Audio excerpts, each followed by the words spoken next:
Genuine Fimi X8 SE 2020 edition, first flight.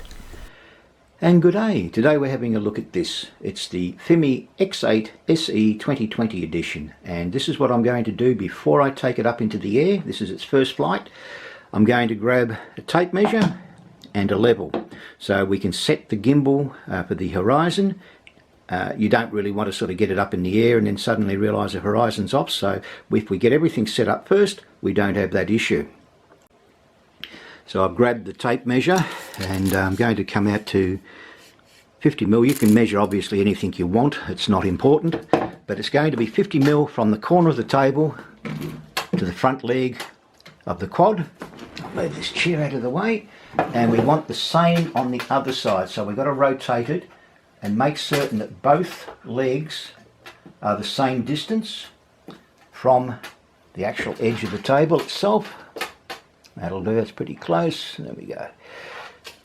Next thing I'll be doing is getting my level and popping the level against here, so we've got something which is horizontal to the edge of the actual table itself.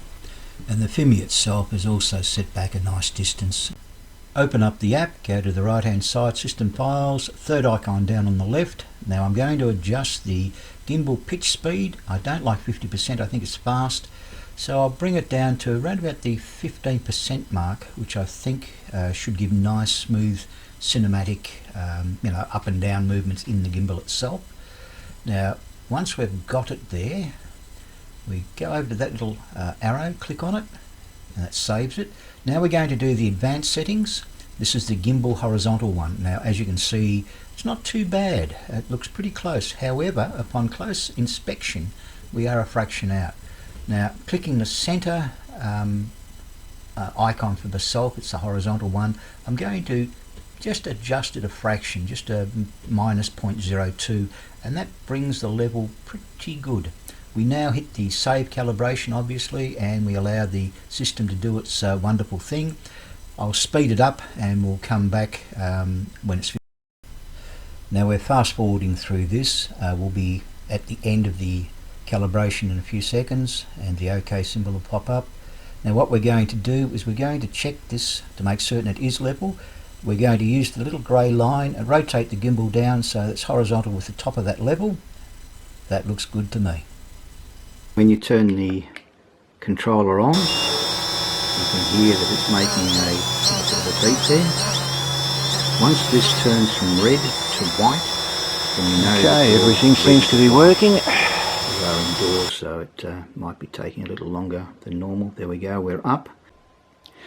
One thing that's of interest, you'll notice there's no phone in there.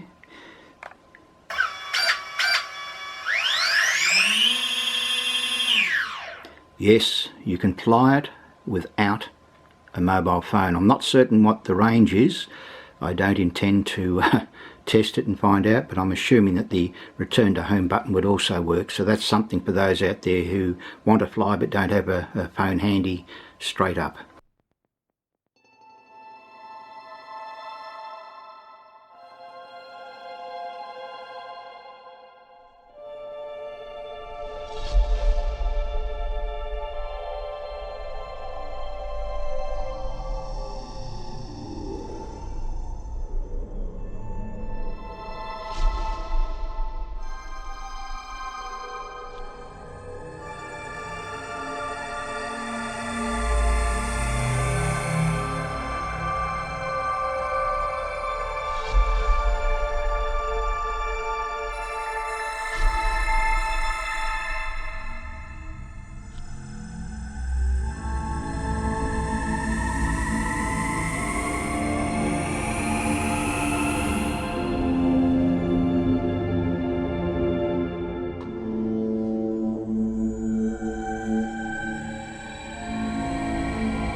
pretty near perfect.